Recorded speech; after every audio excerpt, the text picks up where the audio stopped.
Okay, welcome everybody to Fitter and Faster Live TV. My name is Brett Hawke. I am the Director of Camps and Clinics at Fitter and Faster Tour. And while we're not able to swim right now, we are going to analyze some video today of some people swimming that I have coached in the past, some guys that have swum at World Championships and Olympic Games. And today we've also got a special guest with us. We've got Todd Schmitz. He is the head coach of the Colorado Stars since 2008. He's been the head coach in Colorado, and he was Missy Franklin's club coach, and he was on the U.S. Olympic team in 2012 as her coach. And Todd also does video analysis for Fitter and Faster, and in the past 6 months, he's analyzed over 1,000 videos. And hopefully when we get back up and running again, if you guys ever want to work with Todd, he's brilliant. He'll be able to analyze your video and send you some comments on that. So welcome, Todd. Thanks, Brett. Thanks for having me. And I'm excited to share a little bit of information with the swimming world. Yeah. Well, it looks like we've got a nice little group coming on here. We'll wait a couple more seconds, but just tell us right now, where are you at and how's life? Well, I'm sitting in my home office in Aurora, Colorado. Life is good. I was just telling you before we came on here live, it's 70 degrees today. However, on Sunday, I think it's supposed to be 25 degrees and snowing on Sunday and Monday. So that always makes the stay at home a little more difficult for us. I got a newborn baby, Natalie. She's 2 months old, and I got a stepdaughter, Leah, who's 9. And my wife and I. So when we can get out and go for a good walk as a family, it always helps everybody stay not going crazy. Good stuff, man. Yeah, it's kind of like that. Yeah, the crazy part, I feel that too. So it's nice to be able to talk swimming and just feel normal again. So it looks like we have a bunch of people joined us now, which is nice. Thanks for joining us. We're going to analyze some freestyle today, actually. So I know that you are passionate about all strokes, but you're very good at breaking down video. What are the things when you're looking at videos? What are the common things that you see from underwater? Well, you know what? One of the best things about doing the video analysis, and it's all different ages. So you know, and I have no idea the age of the athlete that when they're the video pops up and I start analyzing it. You know, and I start from the beginning, and you see a lot of common characteristics. The number one thing I'm watching, obviously, is the streamline coming off the wall. What does it look like? You know, when you have the head-on shot, you can see, are their hands pancake hands, one on top of each other? Top hand, thumb wraps around that bottom hand. Are the elbows locked out? You know, is the biceps squeezing the head? Are the shoulders kind of shrugged up? You know, I'm trying to point out all those things because a streamline is free speed, and it's the fastest part of your race. Number one, off your start, and number two, off your turn. So talking about that streamline, because a streamline, like I tell my athletes on a daily basis, a streamline is not a natural position. And when we start talking about not natural positions, it means we have to work at it. And if your streamline is comfortable, it actually means you're probably not doing it right. You know, and so I start with that, and then we talk about the head position. The head steers the ship, I like to say. And so if your head is moving, be it up and down or side to side, your body's going to follow that. And so when we're talking about freestyle, especially that head-on shot, you're going to be able to see that head position and watch that head. Is it rotating side to side? Because then you're going to start seeing that wiggle worm. You're going to see in a lot of the videos today, if you watch the head position from the top all the way through to the feet, there's a nice, even, steady body position. The head isn't going side to side. The head isn't going up and down. And then that allows the body to stay nice and straight as we start adding in everything else in the freestyle, you know. A lot of the flaws that you're going to see in freestyle, it's going to come from the head position. You know, one of the most common things you watch in a lot of levels of swimming is right before their breakout, instead of using what I like to call the pressure of the water, you got to feel the pressure of the water on your ears to know when to take that breakout stroke. Because as soon as you lift that head up to see where that surface is, you made those hips drop down, and we're making it more difficult to keep that body line. And so that's one of those things that I like to have kind of just fun with. You make a kid go down to the bottom, even in 4 feet of water. Just go to the bottom and feel there's a little more pressure. Close your eyes and just float to the surface and feel the pressure kind of get less and less, and feel right when you're getting. That's the magic of a breakout, you know. So and kids ask me, when do I break out? How many seconds? There's no magic time. The magic is feeling the pressure on your ears and knowing when that pressure hits this magic spot, you pop into that breakout. So you're accelerating up and out into that water instead of making yourself either break out early or break out late and feel that speed off that starter turn.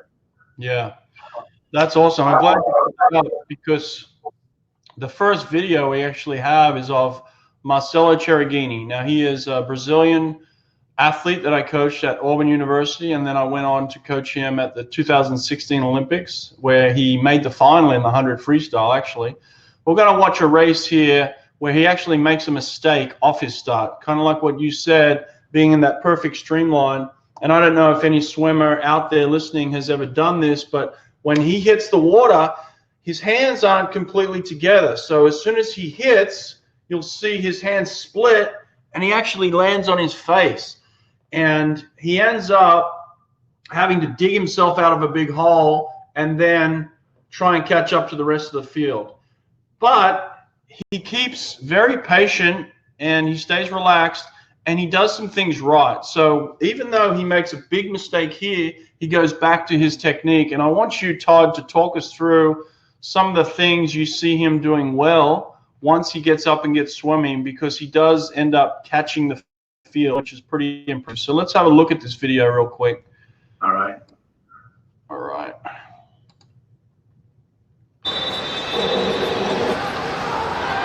Okay, he's out in lane 0 here in the yellow cap.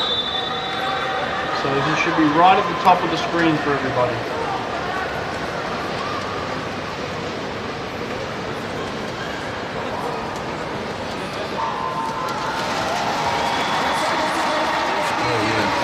Look at that, he comes up behind there.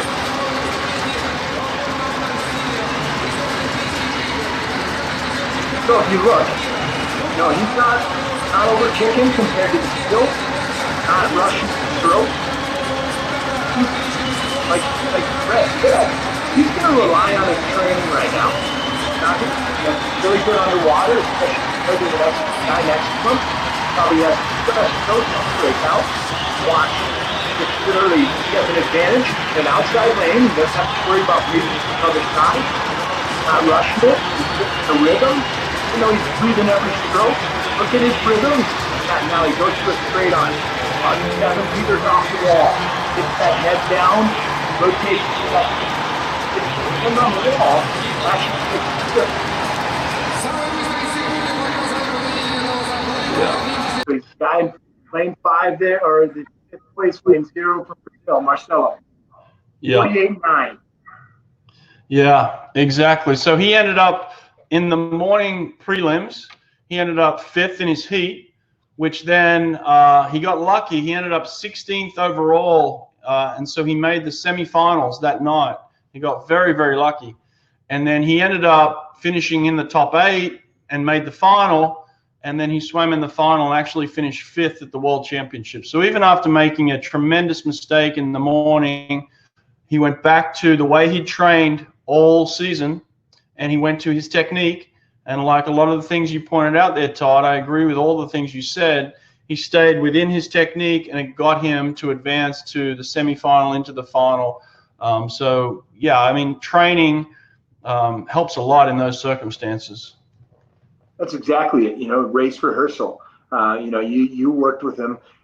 I bet you he's rehearsed that race so many times that, guess what? Even the world's best swimmers have their goggles fall off or break right before a race, or have a cap come off, or whatever it may be. And I think, man, that's such a great example. You know, it happened in 2016 Olympic trials in the U.S. Michael Chadwick had the same thing happen. And you see it happen at the biggest levels. And the people that are able to make the adjustments are the ones that have just done that race rehearsal over and over. And even when things don't go right in the rehearsal, they still work it out, And I think one of the things as a coach on a daily basis, even if we have a bad start, you got to kick out through that breakout. If you just stop and come up and go, oh, that didn't go well, we don't get to pick the start we have in a race, and as I'm thinking about this, Missy's foot slipped in 2013 at World Championships in a backstroke start. And she comes up, and Missy already didn't have one of the world's best starts in underwaters, and so her foot slips, and she's able to adjust and come out of prelims into 6th or 7th place because of that. But it just doesn't happen overnight. But I think it was one of those things that Streamline, like I started in on this, Streamline is I don't care how good or how fast you are or what your event is, Streamline is the most important skill that there is. And I think, Brett, as a former college coach and now as director of camps and clinics, it's probably the number one skill that is taught no matter almost what clinic you go to, because it's such a building block of success in swimming. Yeah, and like you said, and we saw this in the video, the guys that hit the water in a Streamline carried their speed through their entry and into their breakout. When Marcelo's hands split, it was like he just hit a brick wall. He just stopped dead. And so being in a tight Streamline position, no matter if you're in practice or in a race, is going to carry your speed into your breakout. So it's one of the most overlooked skills.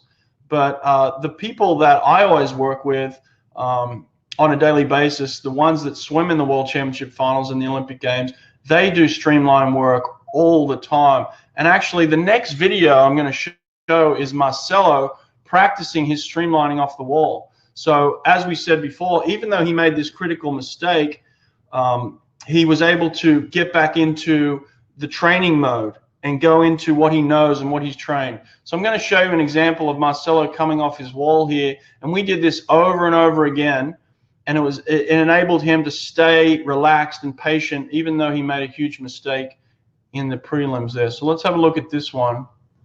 Yeah, if you watch that video, that race video again, I bet you would see that he has probably one of the best turns in the field because he made the adjustment.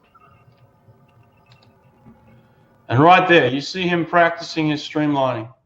Let's watch that again. Yeah, so when I'm watching this, just watching him come off the wall.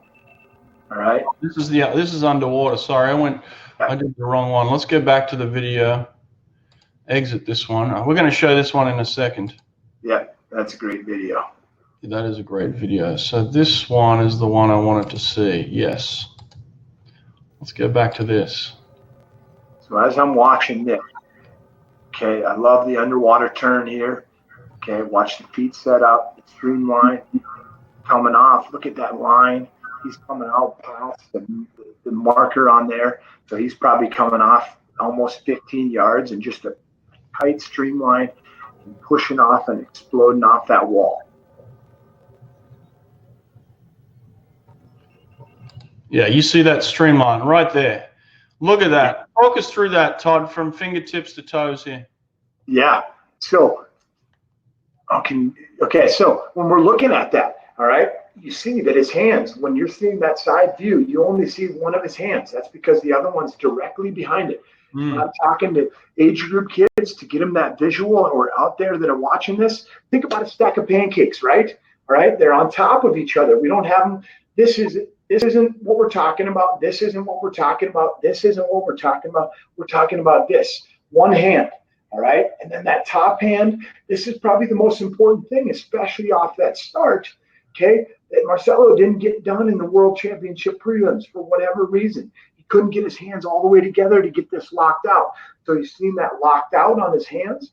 Then you can see there's muscles engaged from right down here all the way through the tries into the arms, and then the shoulders are shrugged up so that we're minimizing any kind of water that's in between our head and our arms. Right? I know some people I like my ears right in front of my head. I know some people like their arms over their ears.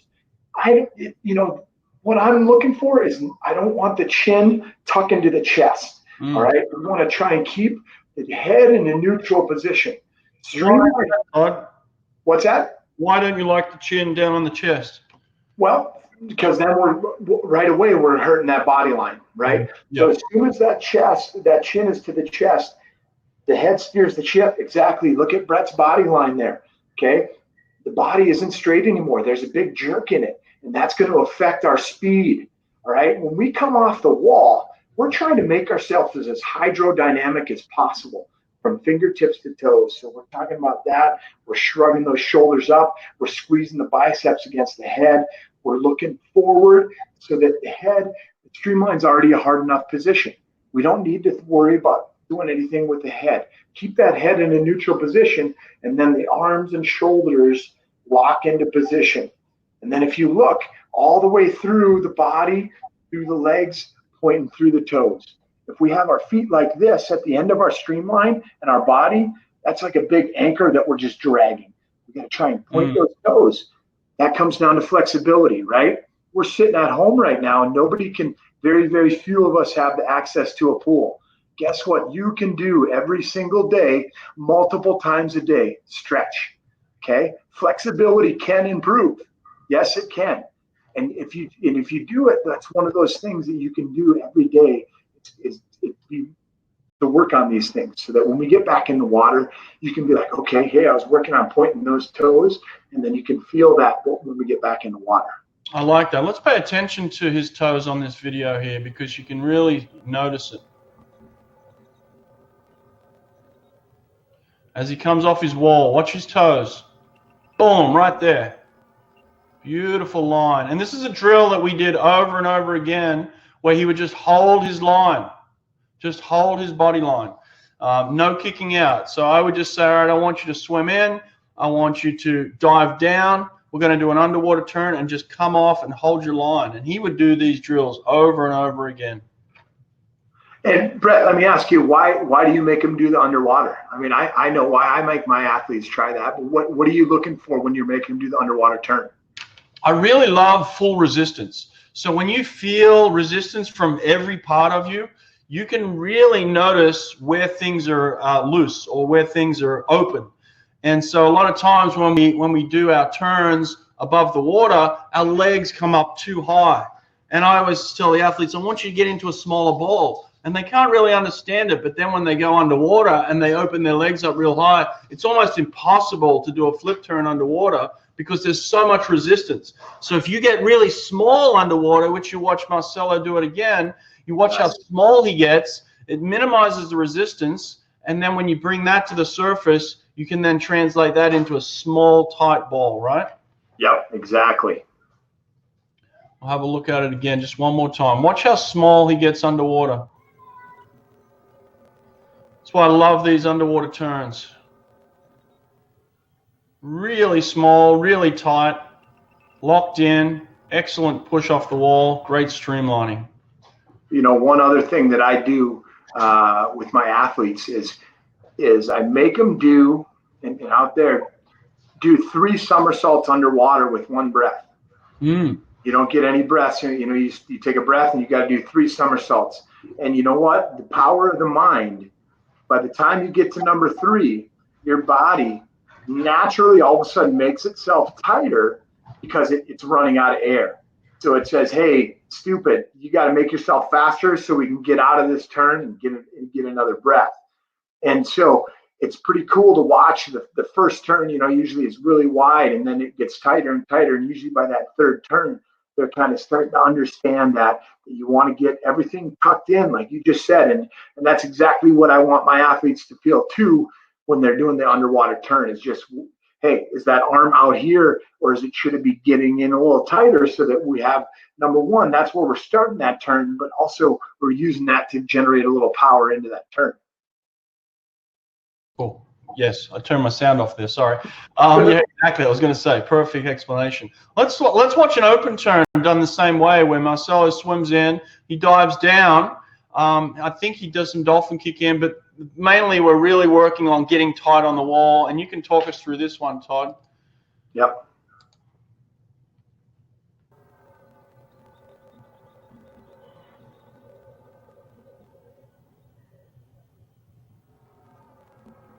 So I really like, if you watching this turn again, watch his hand. Okay, watch how tight it comes right to his head, right? I think the number one thing you see when, even though he's doing a freestyle into it, watch that hand, how tight it comes to his head. See how it goes right by there. Okay, the number one thing I see is, I like to call it waving to mom and dad. And so when we're coming across here, it's all the way up here. I like to try and say, like, hey, think about trying to put your cell phone to your ear. All right, he might not get quite to that position, but he definitely touches his head. And that's what we're talking about, identifying those areas when you go to an underwater turn. You can identify those areas, because when that arm is way out here, it's going to take a whole heck of a long time to go all the way through that water and get here, versus if you just go like that. Yeah, a lot of resistance up here. Not much resistance if you're in here. Now, talk to us about this arm as well, the other arm. Yep, same thing. Making sure that arm is tucked right here. And if you watch the world's best swimmers on those open turns, that elbow is driving right by their side, all right, and that other hand's coming here. So it's touch, drive, boom, and if you watch the head. The head stays looking at the wall. The head isn't going, we're not touching and doing this. We're keeping that head locked in until we're ready to push off the wall. Yeah.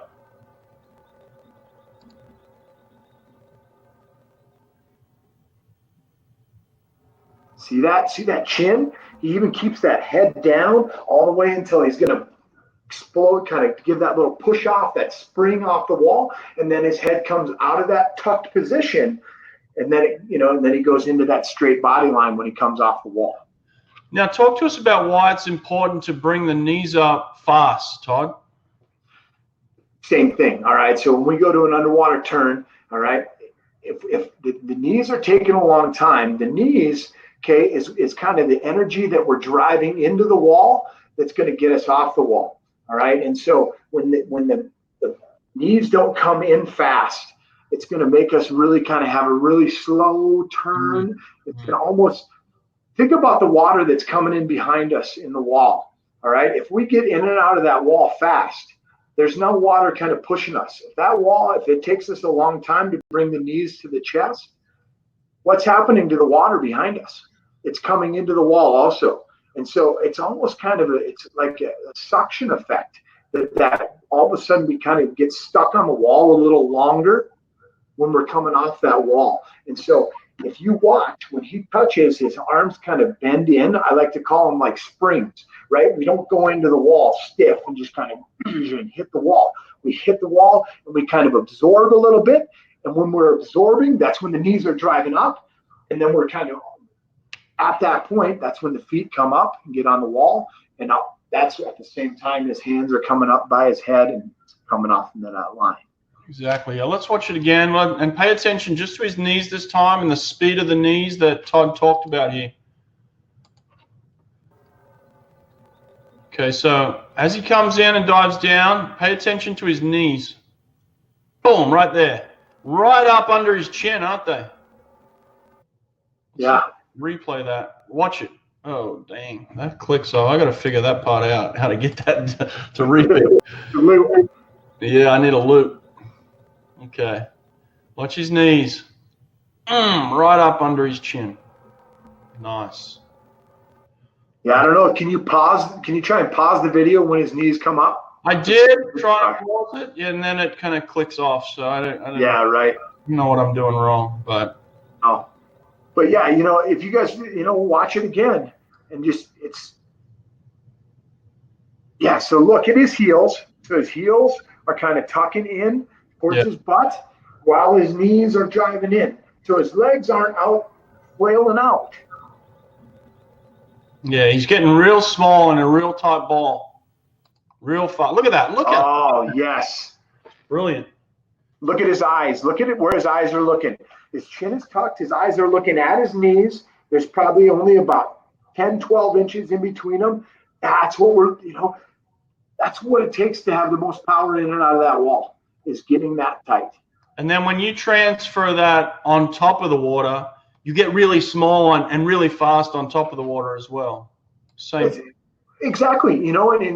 If you're doing an underwater turn and you can perfect it, there's less resistance at the surface than underwater. So it's going to be even better and even sharper. Again, he comes off, look at his toes.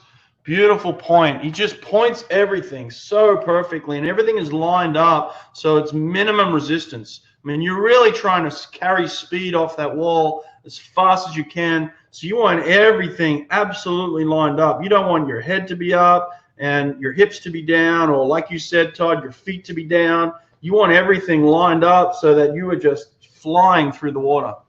Brett, I asked you probably a year and a half ago.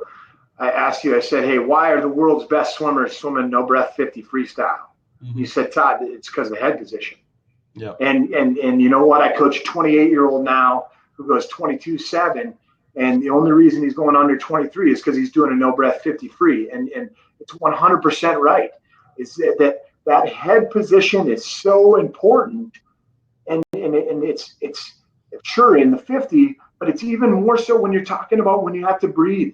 And if you watch even that race, he doesn't take a long breath. He's not over rotating on the breath. The breath happens. He's looking across. He gets that head back in line, and the body is still driving forward. And I think that's one of those important things too that you identify in freestyle is that a lot of people breathe late in their stroke. Yeah. If you hit pause in a stroke, all of a sudden they're taking a breath and their arm is here. I mean, literally. And where should that breath be happening? When that arm is starting to catch here, but when the arm is halfway through, my head should be coming back in line so that when the arm enters, the arm has a nice straight line. If the head and arm are entering at the same time, what happens? I got the wiggle worm down the lane. So we got to try and lock that head in position before that arm is entering, and then the arm has a much more stable line to drive forward on. Yeah. And look, we did a drill again all the time to work on that body position and that line and that head position. It's an underwater freestyle swim. We're going to watch this. And Todd, you can talk us through this one too. Yeah. So I'm looking at this. All right. So look at the streamline. He doesn't do any dolphin kicks. He just starts a flutter kick. All right. But look at the head position. Eyes are down. Head isn't going up and down. High elbow. Look at the fingertips. All right. The fingertips are only reaching one of, 4 different directions or 3. Forward, down, or back. He's never coming across the body. Look at the palms. You can see the palms get facing back early in the stroke. There's a catch on the elbow. All right. And I watched that video and he makes it look so easy. That's probably one of the hardest drills to perfect like that, because it once again, when you're swimming underwater and we all of a sudden put ourselves in an entire underwater environment, it identifies a lot of things. And it shows you when your arm's going out here, and there's a lot more. And if you watch that there's a lot of connection all the way through the body. It's not the arms just flailing through the water. It's the body initiating, and the arms are just kind of following in the path of the body and the hips. All right. Would you agree with that? Yeah, that's a really good point. I'm glad you brought that up, because a lot of the time when we think of freestyle, we just think of moving our arms or just moving our legs, but we're not thinking about our rotation. And you can really watch this where he's really focusing on his rotation, because the only way he's going to get his arms through is if he rotates his body enough so that he minimizes that resistance again. If he starts swimming like this, it's going to be really hard for him underwater. So this is a great drill again. Let's have a look at it and pay attention to that body connection and the roll that he gets that Todd talked about.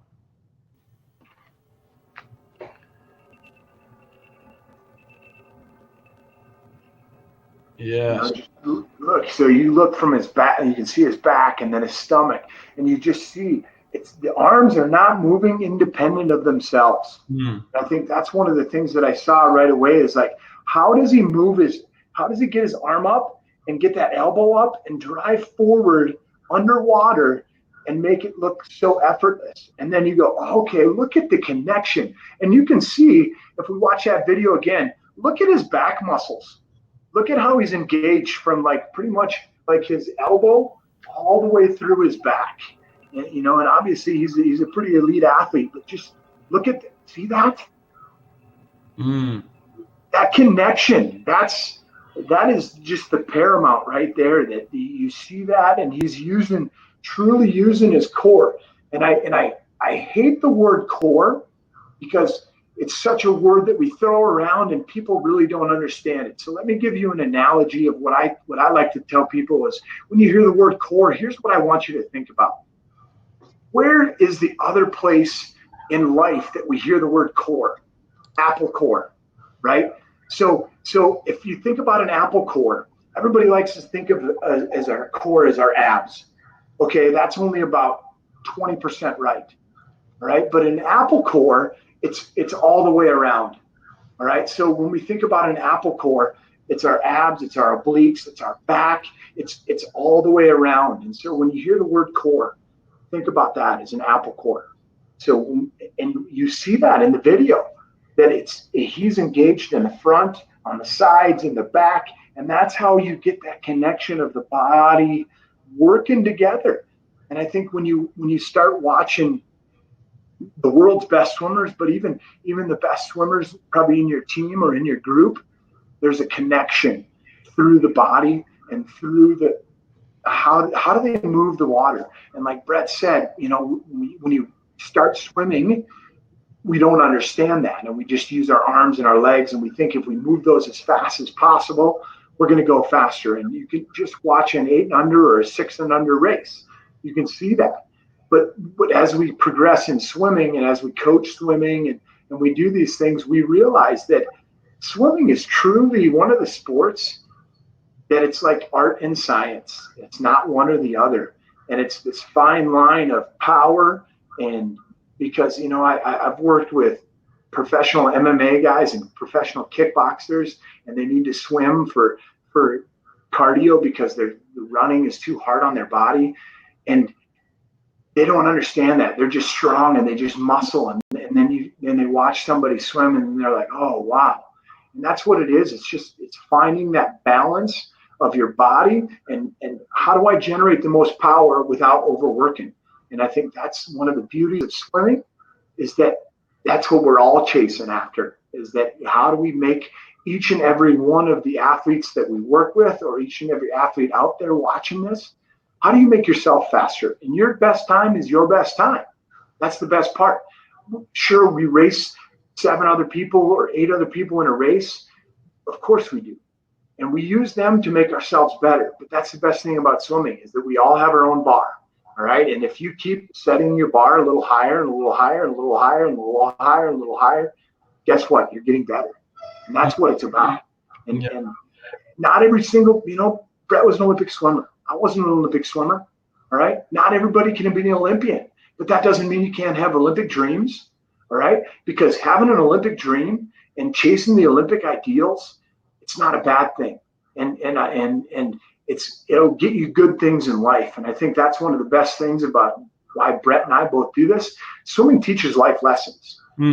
That's one of the best things about it. And, you know, when we're talking about freestyle and underwater freestyle, man, I hope that every single one of you have heard the word Streamline so many times. But I want, when you go back to the pool this time, I want you to think about it differently. And I want you to appreciate it like, okay, hey, Streamline is the most important skill we got, and let's make sure that we dial that in. Because if you do that from the first day we get back in the water, whatever day it is, then you're going to be on the best path you can be. Yeah. Also, because I really love that word balance, and anytime I work with my athletes, I kind of think about splitting them down the middle. I want the left side to look like the right side. I want them to look identical even when they're rotating. I want them to have balance in their stroke, so that when the right arm is up, the left arm is in this position. When the left arm is up, the right arm. So there's balance on both sides. So let's just watch it from a balance point of view again. Really, and this is what he was working on here, was balance. One side looks like the other side. Great rhythm. Yeah, you know, and I've seen a lot of people do different drills with this. You know, maybe swim with a stick of some sort, so that you kind of feel that connection. But yeah, you're right. I like to say it's like a windmill. All right. You don't see a windmill with arms that are, 25 degrees apart. You see a windmill that's the arms are here. And so you want to think about that connection, because as soon as you, and if you watch, if you think back to the video we watched at the beginning of Mesilla, about 7 meters, 8 meters out, he goes to a straight arm freestyle. All right. And you start seeing that, especially in the elite level sprinters. And Brett, maybe you can talk about the athletes you've worked with. Why do they switch to a straight arm freestyle, and why you would say maybe that's a good or a bad thing for an age group athlete to maybe try? Yeah, look, straight arm freestyle is the way that a lot of the top sprinters in the world are going now, but they're fully developed. They're very strong. They're very powerful. They're probably doing some weightlifting. In fact, they are doing weightlifting, right? And that doesn't start till you get into college generally, so about 18 on. So it's a very powerful. It puts a lot of pressure on your joints, and it's a very dynamic stroke. So it can only be maintained for short periods of time. It's certainly not something that they're doing in the 400 freestyle at the international level. It's really reserved for the 50 and 100 freestylers. It's very powerful, very dynamic. It takes a lot of energy, a lot of core connection, and generally you're working at a higher tempo. So it's really good for catching the water out front and holding water. But again, it's generally for the fully developed athletes. And so I would say when you watch Marcelo's video here, he's working with a bent arm recovery, a very high elbow. And that's generally the way we like to teach freestyle from a young age, which is a bent arm recovery and a high elbow underwater. Now, a straight arm freestyle, let me go back to a full screen here for you. A straight arm freestyle is going to be more over the top and landing straight on the catch. You're not going to slide in like you would in a bent arm. Bent arm freestyle, you're going to slide, bend your arm, and then slide to the other side, bend your arm, slide. That's more of maybe a 200, 400, 1500 meter stroke. But in the 50 and the 100, you're very dynamic and powerful and getting on top of the water. So it's generally reserved for the older athletes, and we don't tend to teach it until we get to college. But it's certainly something that you can try and practice with your coach. But I wouldn't recommend just listening to me saying, oh, Brett said do straight arm freestyle. No, it's something that really needs to be practiced and worked on and agreed upon with your coach. And like I said, it's generally for the older athlete. Would you agree? 100%. And I think one of the common things that I know about, and I've watched a lot of Brett swimmers over the years. One of the common things, and when I think about like probably Nathan Adrian, and he's experimented with him and Dave Durden have experimented with it a lot. The one thing I would say that's very common in all the athletes that I've ever seen do it and do it successfully repeatedly is their legs and their kick. It's like a motorboat. And even at the end, when they're going to this, 7, 8 meters out from the finish, you watch their legs, and their legs go into this almost overdrive. And then it allows them to continue to use their body. And like Brett said, get it out front and really kind of pop up on it. And I think that's one of the things that you don't really see athletes be able to successfully switch to that straight arm if they don't have truly a really good solid kick behind them that is going to drive them through that, especially when they're taking that one stroke to transition into that.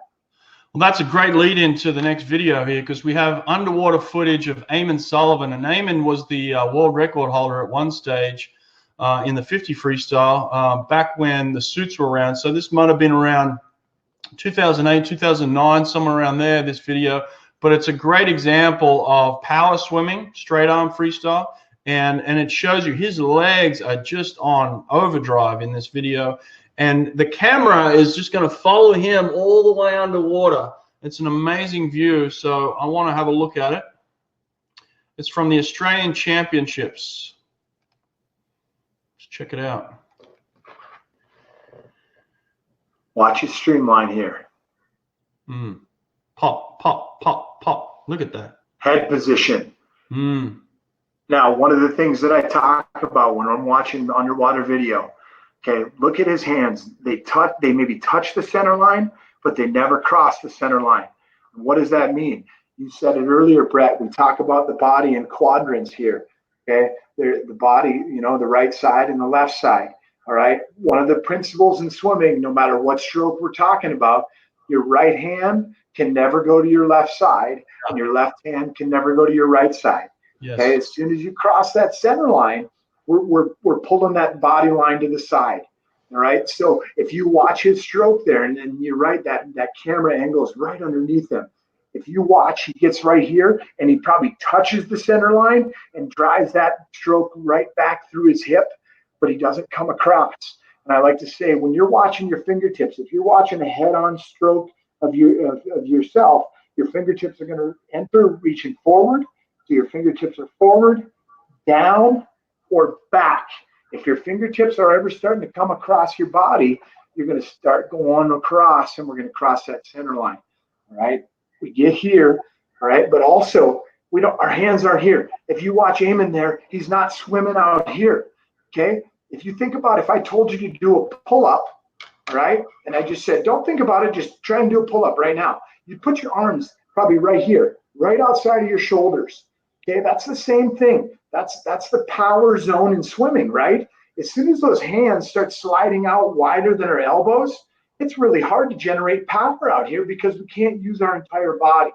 So if you watch that stroke, if we watch that one more time, he gets in here and he's generating the power all the way through his back, through his arm, through to his fingertips, and all the way through. And you can just see how that helps his body. And it all, like, once you get into that flow, you see how they all just start working together.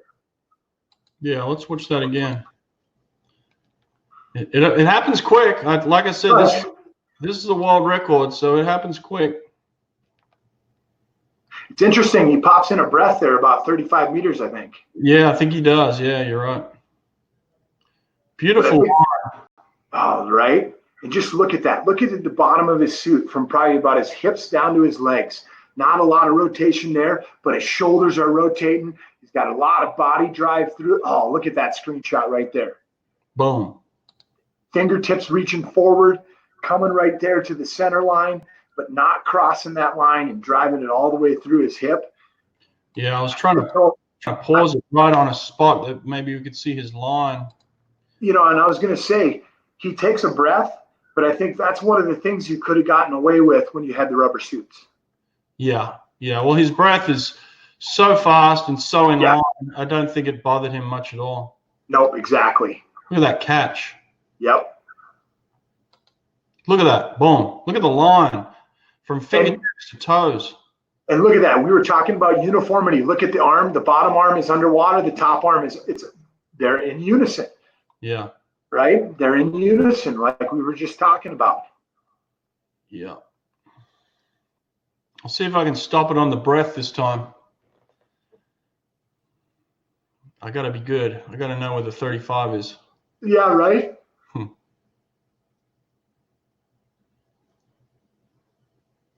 Because he does a good job of not lifting his head before it. Right there. Yeah. He got me. I couldn't get him. But man, just a beautiful shot underwater. I think that's just swimming perfection for me. Like, I love the fact that when he pulls, he holds his elbow in and he holds his line and then ends up in this position again. Like you said, like his lines are here, even though he's got his rotation, nothing comes outside his body line or across his body line. Everything is just inside these lines here, and it's just power, power, power. And even on the breath, it was so quick. It was just like bang, and straight back in his line again. The line in freestyle is so important, right? Yeah. And one of the best examples I give is Nathan Adrian and his quick breath in his 100 freestyle. If you watch Nathan Adrian race his 100 freestyle, if you just watch it with your naked eye, you're probably not even going to see his breath because it's so quick. And I talked to him about a year ago about it, and he said, yeah, that's something that Dave and I work on almost on a daily basis, just like that speed and getting that head right in that little trough. Yeah. And just get that little, and and I'm sure that's something you worked on with your sprinters a lot.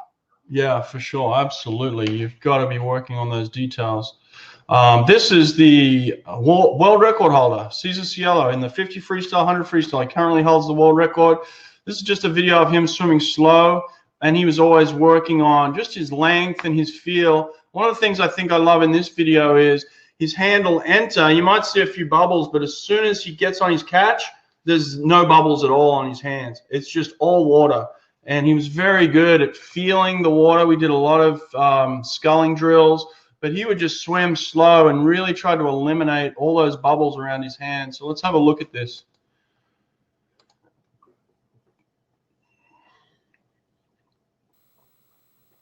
Look at that. 0 bubbles on his hand. You know, when I'm watching this video, look at how he does press down. Like when he enters here, and you're talking about there's 0 bubbles, he presses down a little bit, but then it's boom. All right, it's not a big press down. You know, one of the most common things I see in freestyle is just there's a lot of press here, and so we lose almost that front half of that stroke. If you see his elbow gets up in front of his head, that's key. How do we pull? How do we move water? All right, we're talking about freestyle right now. What's the number one principle in swimming when we're swimming in freestyle? What is helping us move forward besides our legs? We have to get our palm facing back. Yeah. Right? If our palm is pushing down on the water, it's just kind of balancing us. All right. And so if you watch, Cesar has a little bit of a push down and then he gets it set, because what he's doing is he's just getting that hand a little bit lower than the elbow, and then he can crank it up. All right. And that's one of those common things that you see is that you push down just too much. And then when we get that elbow up, all of a sudden the hand is already underneath the body, and we've lost almost the whole front half of the pull. You know, if you watch Cesar watch this video again, watch how that elbow gets up in front of the head and the palm gets facing back. The palm is facing back before it hits the head. I think that's one of those common characteristics you see in world-class freestylers and even up-and-comer freestylers, is that they're able to get that palm and that elbow up, so that they're generating the most power and water generating back. Yes, and the next time I show this video, Todd, I want you to pay attention to his head. His head is here. He'll hit it in the line that he wants to get his breath in, and then he'll just come straight back into the line. So he doesn't lay on his breath and lazy and hit that late, recovery here. So that a lot of times when I see freestyles, they'll take a big breath and they'll wait for their arm to come all the way over before they bring their head back in line. You watch Cesar, he'll take his breath in line and then bring his head back in as the arm is coming around.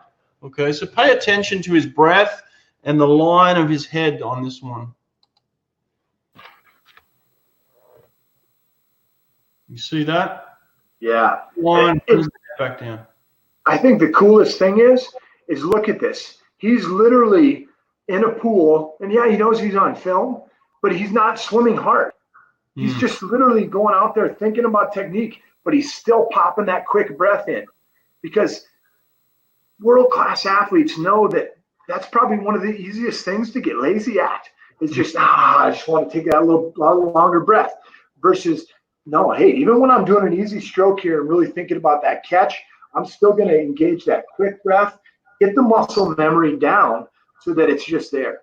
Because if we don't have the muscle memory for the quick breath, it's not going to happen all of a sudden like we flip a switch in a meet. We got to work on the quick breath in practice, and then it can show up in a meet.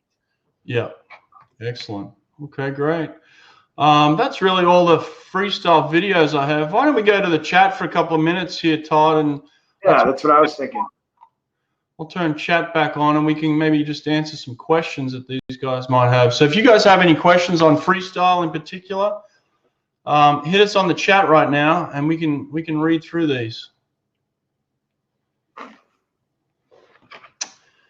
Thanks for staying and watching all the videos too. They were really cool. Yeah. I've watched some of those videos for a few years. If anybody has a question, pop it on there. We're trying to get through these here. A lot of people just saying hi. Hello, everybody.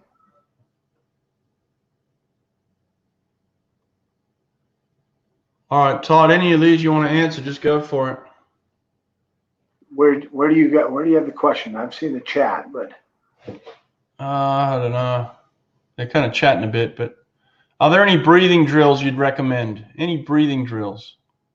Yeah, I think that number one of the things that I talk to my athletes about all the time is that we got to bilateral breathe. And I think that even world-class swimmers know how to breathe to both sides. And what's bilateral breathing? Let's make sure we all understand that. Okay, when you hear the word bicycle, it means there's two tires, right? So when we talk about bilateral breathing, it means we got to breathe to both sides.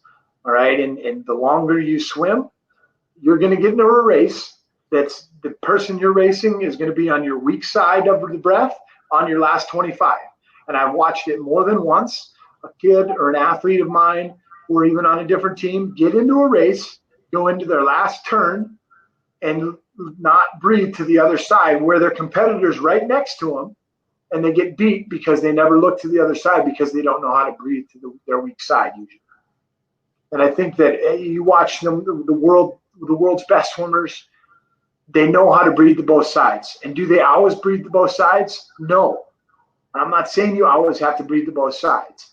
But the better you can breathe by 3s or 5s or 7s in practice, the more you're going to be able to just do that by natural habit. I try and tell my athletes, once a lap, you need to breathe to your weak side. Once a lap. Yeah. If you do that every day, then you're helping yourself. And I think because bilateral breathing also, guess what? It's going to help your shoulder problems, right? When we only breathe to one side, it puts a lot of pressure on our shoulder, on that bottom shoulder that's cranking on the water. If we breathe to both sides and we start really thinking about that technique and driving through the body, then we're going to start alleviating a lot of the shoulder problems that a lot of athletes have also. Todd, what's your opinion? I got a question here myself, and I think I saw somebody asking it, but what's your opinion on crossing over? Why do people cross over, and how do we fix it?